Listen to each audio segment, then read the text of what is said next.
Okay, I just want to welcome you to the first Heart of the Matter podcast.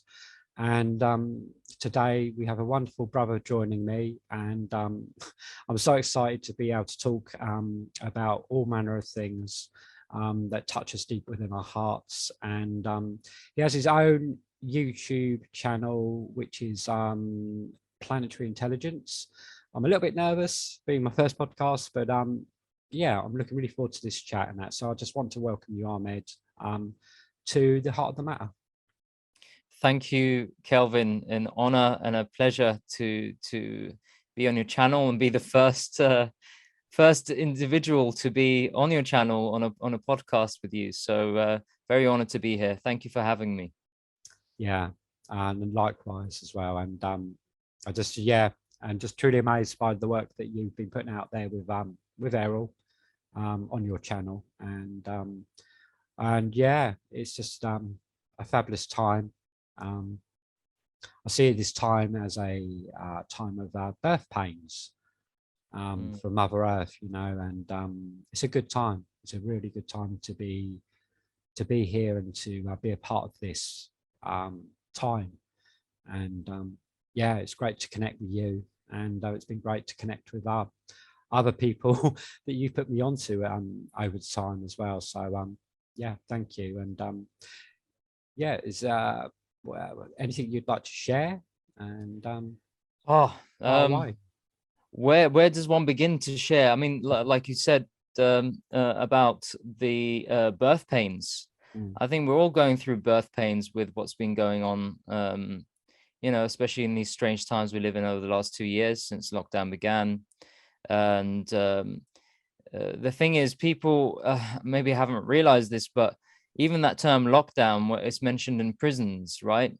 We've always been in a form of prison, and it's been the prison of our own making, the prison of our own minds. But it's manifested in the collective world that we live in today. It's always been there. It's just that people who have kind of recently woken up to what's been happening as a result of this, or who knew before, from other things, who've been studying this for much longer, have been aware of. But I think a lot of people who kind of start on this journey when they realize everything's a lie, still keep looking outside, and they still search for who the enemy is and try and wake everybody else up. And with that comes the ignorance or the ignorance of yourself. And I think that's something that not a lot of people talk about who are on this journey. Is there have been people, but with the exception of a few, such as Santos Bonacci and Michael Tsarian, and a few others who've talked about it. But it's getting to the crux of it, really, is who are you? Who am I? Why are we here? And why are we so adamant about fighting the enemy when we have our own enemies within to face and to accept and integrate? And that we talk about on our channel, as you mentioned. It's about shadow work. And it's easy for me to say shadow work to somebody else, but if I'm not practicing it, I'm being a hypocrite. So it's something that I do in my private time, and something that I don't really share with anybody unless I know them well, and such as yourself, Kelvin. And I've got two, I can count them on one hand, basically. But that going into that dark night of the soul is so important. It's so important. And the only way out of this is through this dark night of the soul, is to go through this suffering, go through the grief, instead of distracting ourselves and numbing ourselves with habits that's kind of been programmed into us through alcoholism, or toxic habits with whatever outlet you have that you want to escape from dealing with that dark night of the soul. And by not addressing it, what you're doing by trying to wake everybody else up, because you're waking them up from what? And what then? Okay, you wake them up, but then they have to face the horrors of what they've been deceived with by the whole time.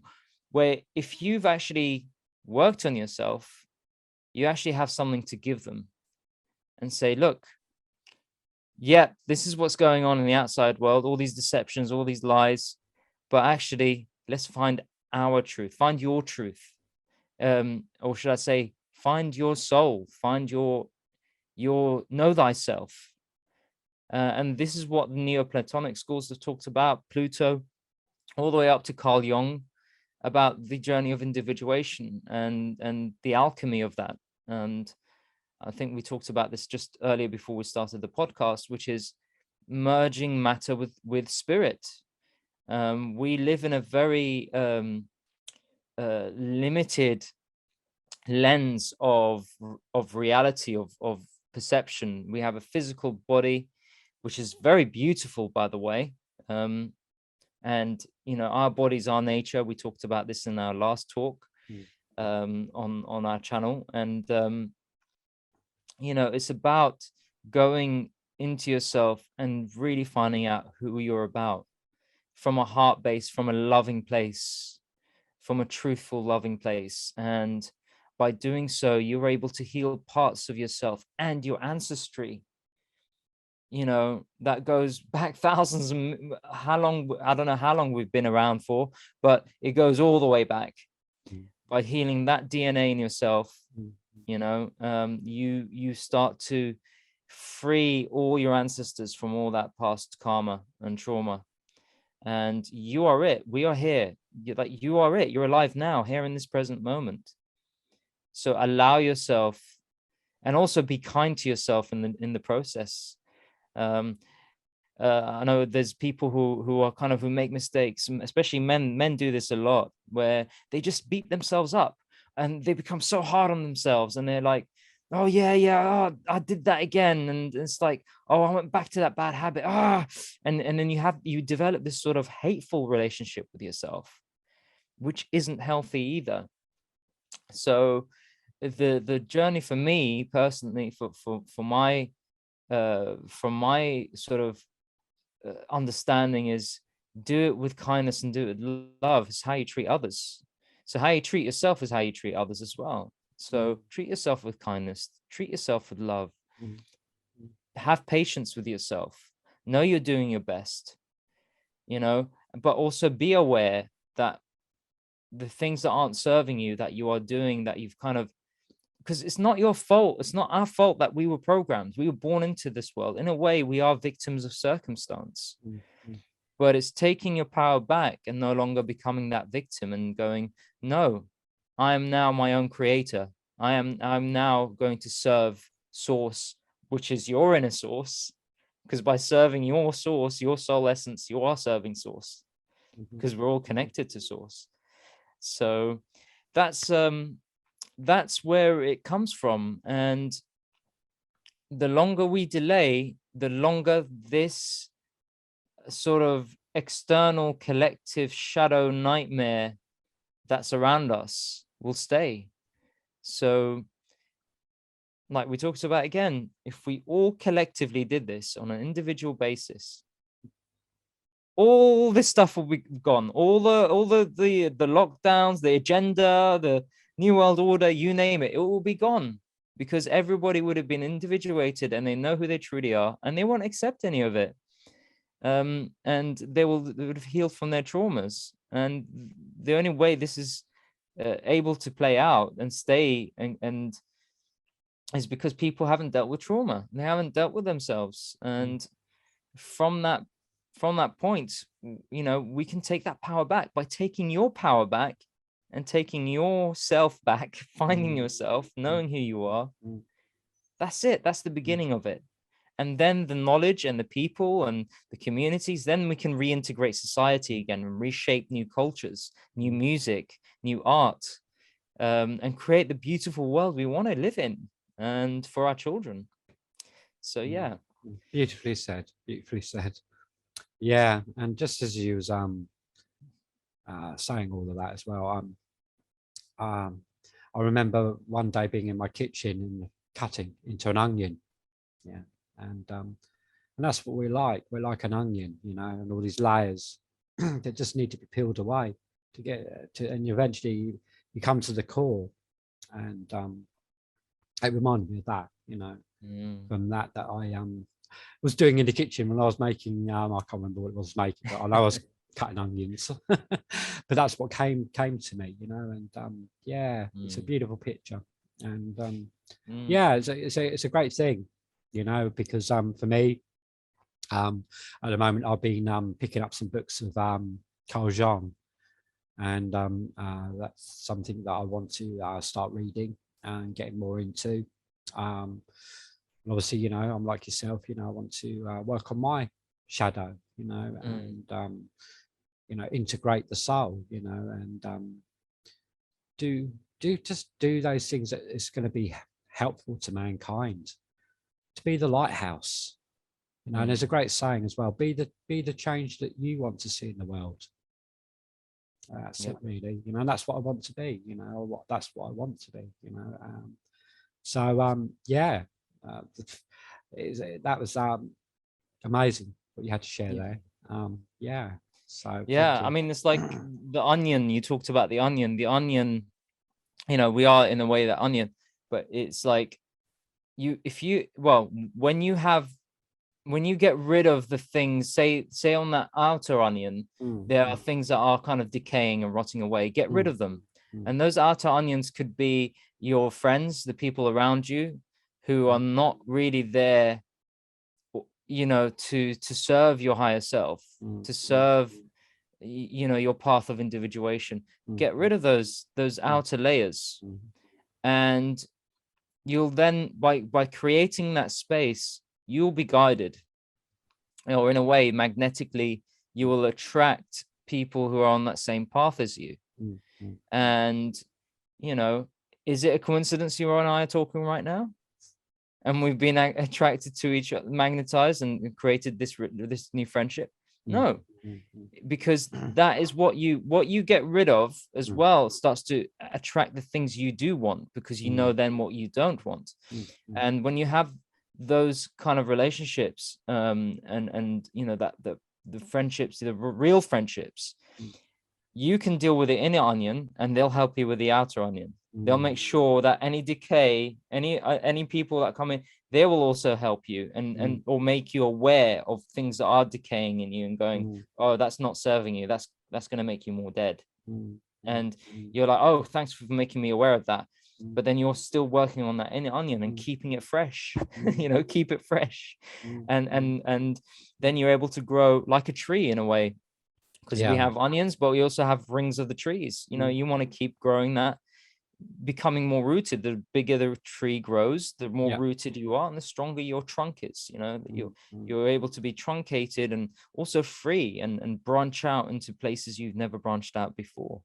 So you know, we have nature to teach us these things, but not a lot of people reflect on the symbology of nature, and what nature is the best teacher, including our inner nature. You know, that includes the outer is our inner, and nature is the, for me, is the path of knowing thyself as well. If I'm looking for anything externally to teach me, nature is that. Because in her beauty and in her symbology of the creation, of its creation, you're able to start to kind of tap into the hidden messages, the whispers that come in, that is trying to tell you about yourself more and more. Where if you're around man-made structures all the time and lots of people, you're kind of clouded. You're unable to think clearly, and it's all chatter, chatter, chatter. And this is the thing. I'm not saying that on the path of individuation to leave society, because there's people that do that, and I don't think that's correct either. No, the thing is to leave in the sense of have a break, work on yourself, once you've reached a point of authenticity mm, and knowing who you are, you're able to go back into society, but then you're bringing your own authenticity in to mm, help heal people, because then you'll be the lighthouse, like you said. mm, mm, So mm, mm. yeah. Yeah, spot on. Yeah, that was a good analogy, and yeah, I didn't quite see it like that. Again, you know, it's wonderful the things you have to share. I'm just truly grateful, you know, and I hope this chat will bless the listeners that are out there. You know, and for me as well, you know, nature, you know, I've begun to realize is like, you know, a lot of people think that nature's just out there, and actually it's right within us. It's in our DNA. You know, and I see all of that, and can feel that within me, and how that I'm so connected to nature, and that tree of life is within me, you know. um, you know, and you know, I'm not going to go into details, but for me at the moment, I find a great thing that's helping me is to just at the beginning of the day, you know, even from the moment you get up, your brain's going, you know, all this stuff. Even, you know, yes, and you know, you go to flip the kettle on to make a drink, and you sort of think, oh, you know, it's the beginning of another day, and you start getting bombarded with this and bombarded with that. And I've just learned just before all of that, just to sit down and just spend some time just being a human being and meditating. I think really helps me. It helps to center me for the rest of the day. I feel I can take the day on in a lot better way, you know. And at the moment, what I do is I go out by the back of the kitchen door and open up the kitchen door, sit there with my cup of tea, and I just listen to nature. It, it's music. It's calming to the soul, and that really helps me, you know. So yeah, meditation's something that I'm really starting to be more and more aware of. I'm trying to put that into my start of my day. So yeah, that's just something I'd like to share as well. No, So. beautiful, beautiful. What you said it's the best way to start your day, is quietening the mind in the morning, because how you begin your day will kind of project into the rest of your day. So if you've got chaos the moment you wake up, then you're going to have chaos the rest of the day. And if you are, like you said, doing the meditation, quieting the mind, I also find affirmations are important for me with my meditation in the mornings, and even at the end of the day. I kind of begin it with it and end with it. So my affirmations in the day would be: I am loved, I am grateful, I am learning, I am growing, I am winning. You know, you say things to in yourself. I mean, you don't have to verbalize it out, as long as you're kind of saying it and just taking that deep breath and just knowing, just connecting to your being. Because sometimes we also identify with our bodies, and we have a lot of things latched on them, and concepts about our bodies. You know, I don't like this part of my body, I don't like my nose, or I don't, you know. Just kind of accepting, okay, I've got this body, but go inside even more through the breath, and find that essence in you, because that's where the true beauty lies. And it really is it lies within you. And if you can find that point of stillness and beauty, and just communicate with that part of yourself, and if you've got the sun coming out in the morning, try and catch those rays, you know, and get your eyes used to it. Just like literally look at the sun, just look at it. It's absolutely safe. The UV, you know, the UV intensity is low enough that you can actually directly look at it. But of course, if you haven't done so before, you know, start off with 1 minute, just try and look at it directly without blinking, and allow yourself, because those light codes, in a way, that sun is a reflection of your inner sun. because as we go into the winter, it's important to keep that inner summer and spring inside you. You know, while everything is shedding in nature, you've got to keep that sun shining in, because the sun is dying outside you.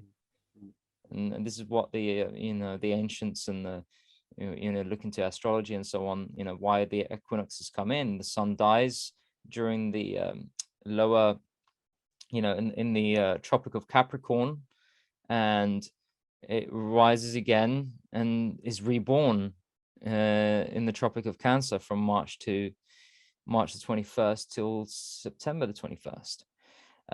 It's alive then and it dies again, and we're going through these cycles. And if we do the same but keep the Tropic of Cancer, the inner sun, alive and well inside us, all the stuff during the darker periods of our cycles, you're able to deal with better, because your inner sun is always shining and you're able to see more in the dark more clearly. Where, and if you do have the dark night of the soul, which is also natural, there's nothing wrong with going through dark periods again, that's part of the cycle. We go through our own inner seasons too, and that's okay. So, but also to help not go into the loop of constant dark nights of the soul throughout the rest of your life, is to kind of start to bring in that inner sun. And I find sun gazing helps, meditations, affirmations, and just saying, I'm grateful for this life, I'm grateful to be here. And I mean, you're saying that, and that's something that that just absolutely resonates within me, because that's the sort of things that I'm saying. When I get up in the morning and I'm there, and I'm just in my, my inner talk, as I call it, to myself, just like, thank you for today. Thank you for life. Thank you for the sun, thank you for the, for the flow of life that I'm in, all these things, so yeah, that seems to be becoming a part of a natural thing that my inner chat will do with my inner self, so yeah, it's great to hear. Yeah, I mean, that's the thing, the real demon is the lower mind, the lower egoic mind, which Carl Jung refers to. The ego is a sort of schism, and it's the separation of the left and the right. You want that to be a whole, as opposed to like the heart as well. Same thing. You want to be whole. You want to work in perfect fluidity, flow. You want all this to be flowing constantly, like a stream, where the ego, the bigger it gets, the bigger the rock is, and the flow gets cut off. So it's really important to deal and kind of go, no, I'm in charge, the real you. So then the ego integrates, and then the ego serves the soul, because the soul is your essence, and that intelligence of the soul is in your body, within your body. It's not up here somewhere. I mean, that for me, this is how I see it. It's not up here somewhere. It's all of it. It's all of you. But there is a solar sun inside you going, that's my essence. And I want this ego to serve it. So then when the egoic expression comes out, because you can't live without your ego, you can't deal with the world without an ego. No. So you need it, but it's creating the healthy ego. It's how it's integrated. Yeah, exactly. Yeah. The soul ego, or the sun that cracks out of the egg, because in a way, ego, egg. You have the word egg within the ego, and also we use the word eg as in example, right? So be the example to the world. So that's how you serve it, by being yourself. You are the example, and that's the ego then coming out, projecting in a more saintly fashion, let's say. And but also be in touch with the wild side of you as well, because we have inhibitions where people who think that saints are all these kind of holy thing. Be in touch with that inner child, that wildness, is also important, because nature is wild. Don't lose touch of that. No. You know, and it's that sort of marrying up of the anima and the animus, which Carl Jung talks about. The anima being the feminine aspect of you, the animus being the masculine. And it's bringing those in harmony, to work with each other. Now, we're not asking for a sex change here, but it's more to do with, you know, these images we're given in these by these artists who show these androgynous figures. They're not telling you to literally be like that in the sense of physically. They're saying to be in alignment with the masculine and in a feminine aspects of yourself, so that when you meet a woman, you're able to meet her in harmony, because you're whole in yourself. Or if a woman meets her man, she's also integrated her animus with her anima, and she's able to have this healthy relationship with her male partner. And I mean partner, because partners are individuals, and they harmonize together. And you know, and it's constant work, you know, because you're constantly growing. And that's the beauty of life, you know, when you have relationships, even with your male brothers or your female sisters. It's the same thing. It's being centered, and you know, recognizing the expression of the feminine, recognizing the expression of the masculine, and bringing it as a whole thing. And by doing so, you're able to merge the yin and yang, because the yin and yang can't be a yin and yang without each other. So when you've got it, you've got the yin and yang, but it's the whole. You can't be one or the other. That's what it's trying to sell, that curve, that sine wave that also Santos Bonacci talks about. It's all in nature. Everything is a wave. Everything is in a flow as well. You have the wave as a sign, water sign. So flow, you know, it's there in nature. Be like water. Yeah, because you're saying about water, and that actually, because I think it might have been Santos that might have talked about it. It was mentioned about it being water being a reflection of the feminine. I think it might have been Santos Bonacci that mentioned about that. I might be wrong. It could have been somebody else, but apparently that water or something is meant to have that reflection of the feminine. If you can you elaborate on that anymore? Yeah. So you have in alchemy, you know, we have the elements, the four elements, the four main elements being, you know, the usual earth, air, fire, and water. And each of these attributes have a masculine attribute and a feminine attribute. So water is a feminine attribute because it's fluid, it's beautiful, it has its sort of its features, even in the physical sense. It's feminine in its nature, where fire is masculine. You know, we liken the fire to, for example, Mars in Greek mythology. Mars, the god of war. You know, you always have that fire element with it. But again, it's how the fire is used. It's how, you know, the fire is used. You have earth. We always say to Mother Earth, an anagram for heart. Again, that's the feminine aspect of us. So that's the feminine element. Then the air is also the masculine. And you know, air can be you know, air, how do you kind of put it in the masculine way? It's like one can't be without the other. So air is everywhere. Air is air feeds the plants. It has the hydrogen in it. And you have the word air from Aries. You know, the word Aries. Again, Aries also is likened to the god of war. It's the same thing. It's there's so many of these elements that kind of in our mythologies refer to the attributes of the masculine and feminine within. So yeah, the water is definitely the feminine aspect, but again, it's alchemizing all these elements. And the fifth element is ether. Yeah. Ether is the fifth element, and ether is what's the essence of your soul right now. Everything is ether. It encompasses the whole. Without ether, none of those four elements can exist. Creation can't exist without ether. So in a way, ether is source. In a way, it's the bringing together of spirit and matter. You know, the merging or the amalgamation of these elements.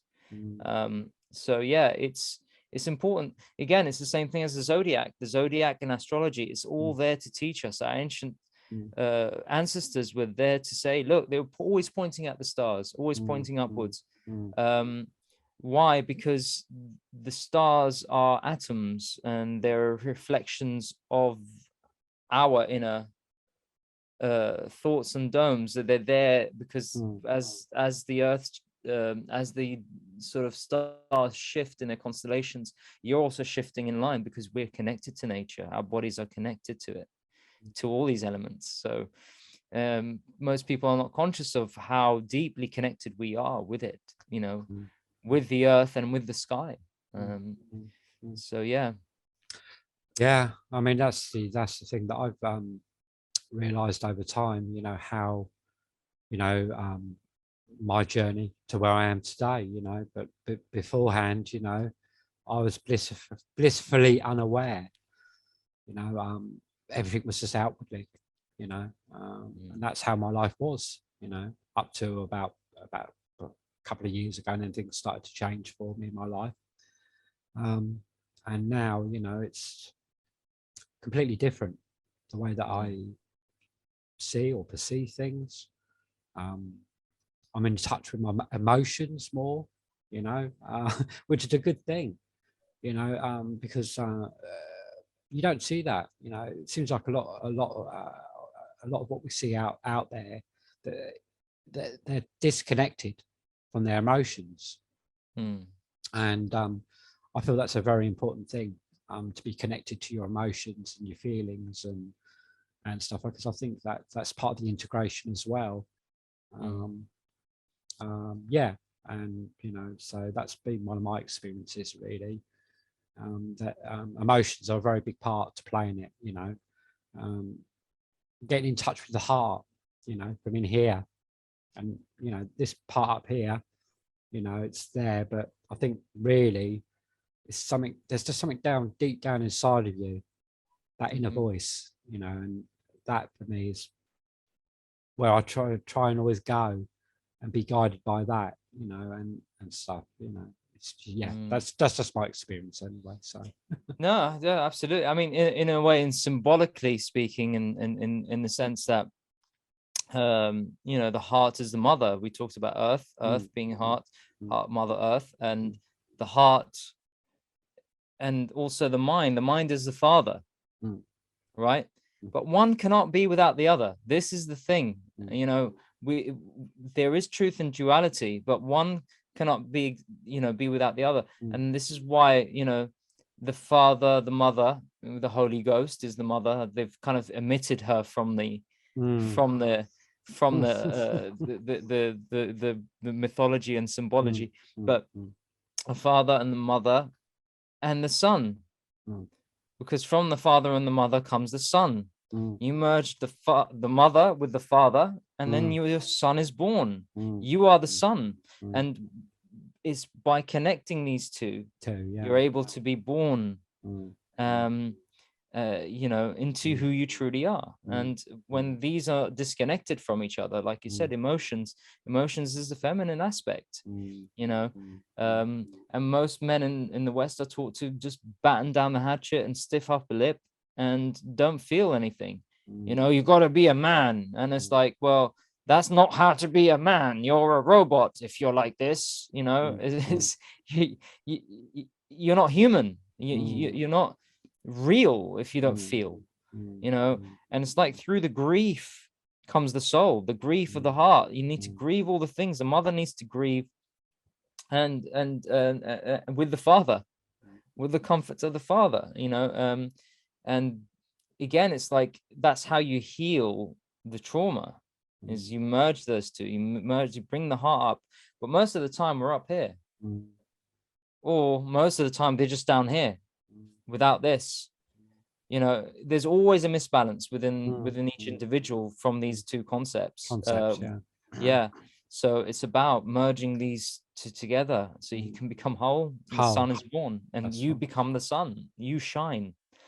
You know, inside, as a brother of mine, Ali El Payaso, he always says, inside out always. For we are always, you know, and we truly are inside out. You can't get it from the outside. You've got to go from the inside out. But the outside is there to gauge. It's like a meter. It's telling you where you're at. And if you pay attention enough, you'll know. You know? Yeah. And this is the thing, you see, it's the whole thing of I see sort of my environment around me in a different way now compared to how it would have been, you know, when I look back on my past part of my life, you know. It's completely different. How the environment affects me now compared to how it did or would have done back in the past. So that's how I see things, you know. It's different, a lot different now. And what a great place to be in, really, you know. I'm at peace, you know, which is a good thing, you know, with the way things are, you know, as we talked about earlier about the birth pains, you know, and stuff that's going on, you know, at the moment and stuff and all that. I mean, I know it's part of the process, you know, it's all good, you know, and evil, you know, people struggle with, you know, evil. I've been asking about it, you know, saying, well, what's the true definition of evil, you know, and asking those questions, you know. And it's good because I've sort of like, how I sort of see it, and you know, I just sort of see it as what's going on is serving a purpose. Ultimately, that's how I see it. It's serving a purpose. It's serving actually to bring mankind to a better place. That's what it's doing in my life. You know, I could sit there and easily, you know, and I have done in the past, be there like a barking dog. You know, I've been there. Yeah. Or I just, you know, accept that now, you know, my thing is now it's just like all this stuff that's going around me doesn't seem to affect me. It can't take away that inner self, the sun, as you call it, knowing who I truly am. And, you know, just to know that everything that's going on is just serving its purpose, especially, you know, evil in itself, you know, it has to serve its purpose to bring the balance, you know. So all what's going on, I look at it and just think you're just serving the purpose, you know, to bring balance eventually, which is what I can see happening for mankind. Yep. So that's just my experience. No, beautifully said. Beautifully said. I couldn't have put it any better, to be honest, Kelvin. It's exactly that, and that sort of thing as like, you know, evil. What is evil? You know, we kind of talk about the enemies of life, so to speak, as being evil, and we've got to take them down, and we've got to. Well, how exactly? Evil will always exist. You become what you fight, you know. So rather than becoming what you fight, don't fight it. Accept it, that it's there to teach you something. And once you realize actually evil is for me, my interpretation is in the actual word. So as most people probably know this, you know, who's probably listened to this, evil is live spelt backwards. Yeah. So what is evil? Evil is not to live. If you're not living, then that's what evil is. You're being evil to yourself, you know. And by living, by being alive, you're alive, you live. And also look at the word love. Even when that's spelt back, when you pronounce that backward, it also says evil. So if you're not loving, you're being evil to yourself. you know, and then as an expression of that, you become evil to others and to nature and to everything else. So love and live, love and live. That's what the words are telling you. Don't take it backwards. You know, and by really truly doing that, you know, because most people say, well, Ahmed, I am living. And I'm like, yeah, okay, then that's good. As long as you're happy inside. But Ahmed, you know, they're taking over the world. It's going to come, the world's going to collapse and the world's going to end. And oh, how many generations have we lived through, and ancestors have gone through the same thing, you know? And what do you do? Revolution, violent revolution, go out and pitchforks and all that. You know, they've got all the technology to take you down in an instant. You know, they've got that power. But when you're actually living an authentic life and you come from a place of love with people, and this is what I find as well when I communicate with people, even people who are, you know, masked up or whatever, when I speak to them with love, they actually connect. So it's in there somewhere. When you allow yourself to really look in their eyes, communicate with love and compassion, you see that human in them as well. You think, well, they're not far gone. And that's all you can do. Be the example, be the sun. I mean, yeah, you're saying, sharing all this, I actually have pity on them. Yeah. Pity. Yeah. That's what I feel, pity for them, you know? So, yeah. And, you know, once again, you know, you can stare into the asylum and or what's going on, you know, with the craziness, or you can see it in a completely different way, you know, like I said, you know. So yeah, you know, I look at it and just think it's a fantastic time, you know, and I'm glad that I'm here at this time. Yep. You know, because I'm sitting here and I choose to sit here and maybe listen to yourself, or, you know, go and listen to Santos Benici, or, you know, Michael Tessarian, and feed my soul with all this stuff, and feed myself with stuff that's going to just grow and make me into a person that has just a better understanding of stuff that has been hidden, even, you know, some that people may not be aware of. You know, and there's a lot of stuff to discover. It's like gold. Yeah. You know, it's like gold, you know, and that's what I choose to do. I choose to look for the gold, you know, rather than look for the pile of poo mountain, you know. So that's yeah, the waste. That's where I'm at, really. So yeah, and don't get me wrong either. Like, I'm not saying to become all lovey-dovey and all that, but, you know, obviously there's people that are toxic out there. Of course. And you know, that's when you bring in the, you know, if you're faced with that in your actual physical life, you know, you're faced with real enemies, then yeah, I absolutely invoke that warrior spirit, and you have the right to defend yourself and stand in your power and in your confidence. And you know, that's where that sort of you know, that empowerment that you've been working on yourself comes out. This is where it's like a martial artist. I've done martial arts for many years. I hate fighting. I don't like to fight, but I know that if someone messes with me, you know, I know how to take them down, you know, in the sense of, in a form of self-defense, obviously within reason as well, within the situational, you know, within the scenario that I'm in, obviously not to kill or anything, but again, it's to, you know, have that knowledge base, have that foundation, so that you're able to deal with the world in a sane way, in a wholesome way, in a way that you can live at peace with yourself in every action you do in your life that echoes into other people's lives. And, you know, it's a ripple. You have that ripple effect in that water, you know. So yeah, like you said, be the change, and that's what we're here to do. We're here to change ourselves to be that change.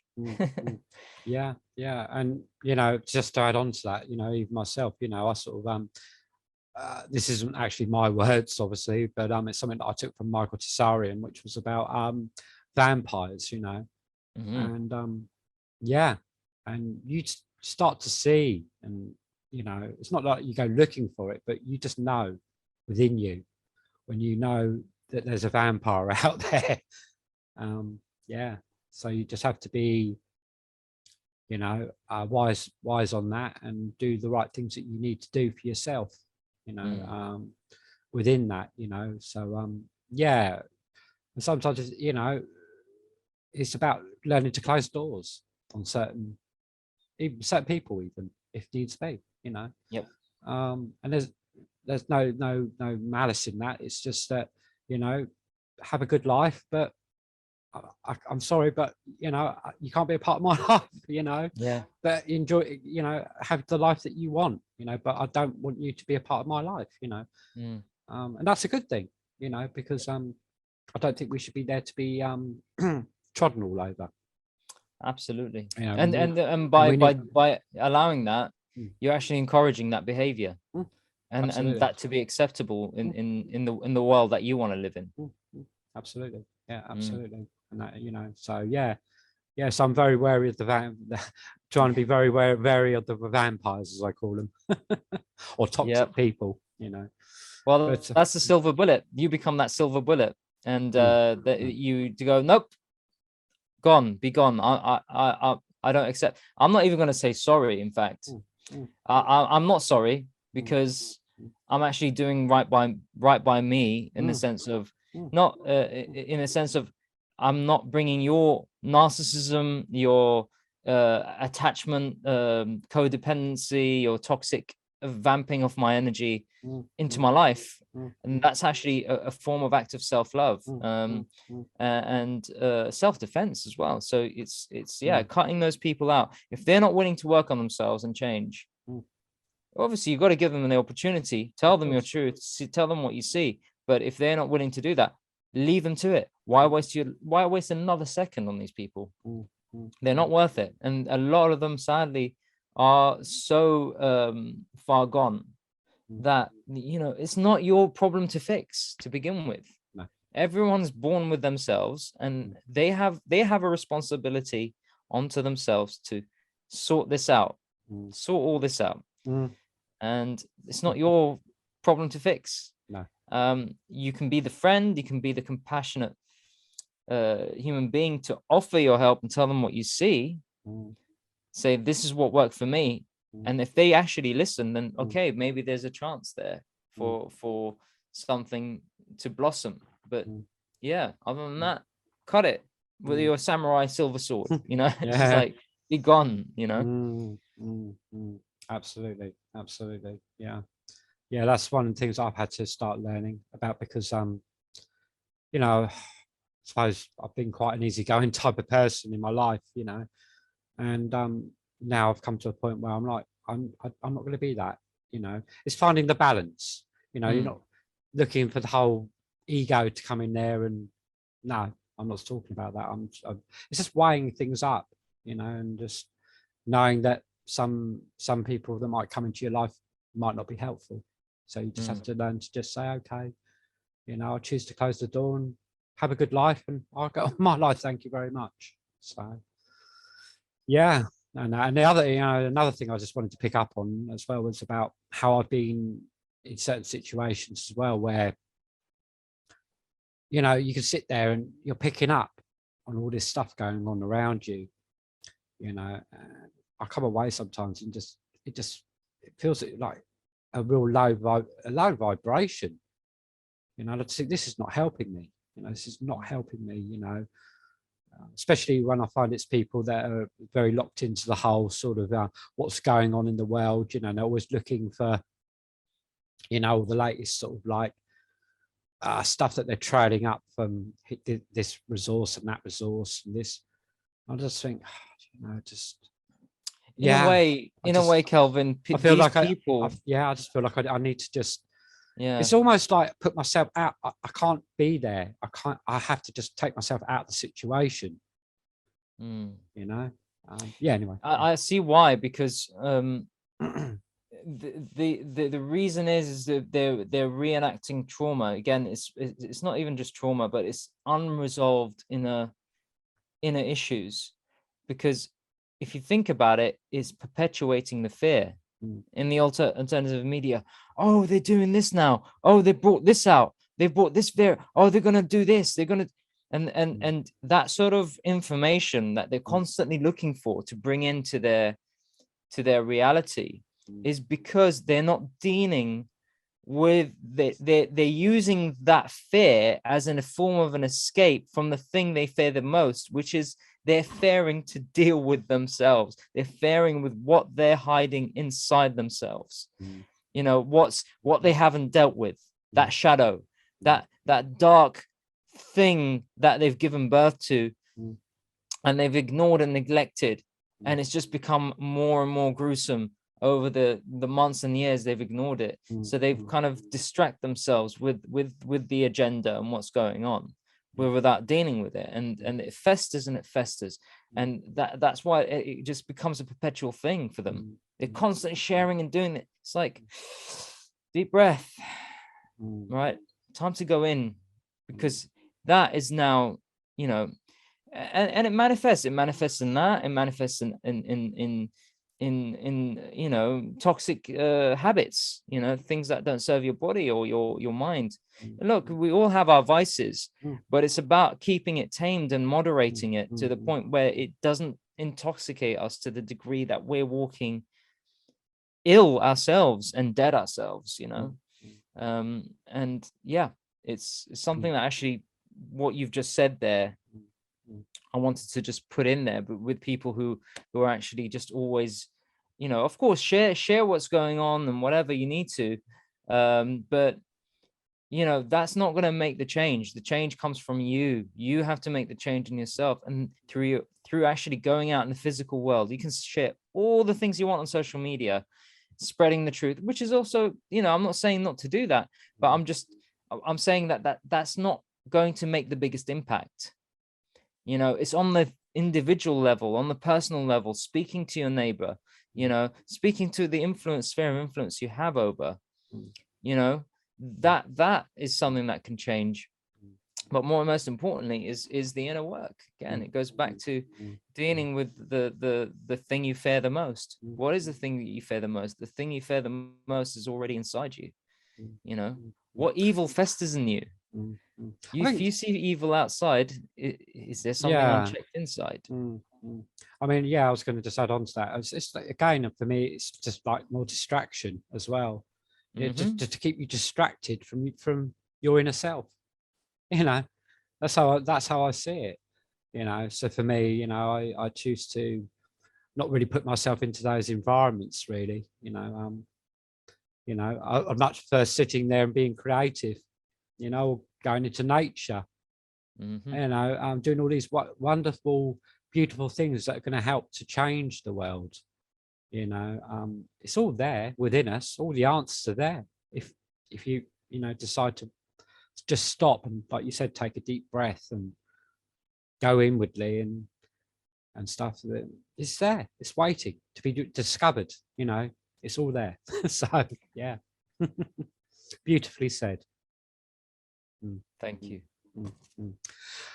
Well, I don't know. I think we must be sort of coming to the end of the time for the first podcast.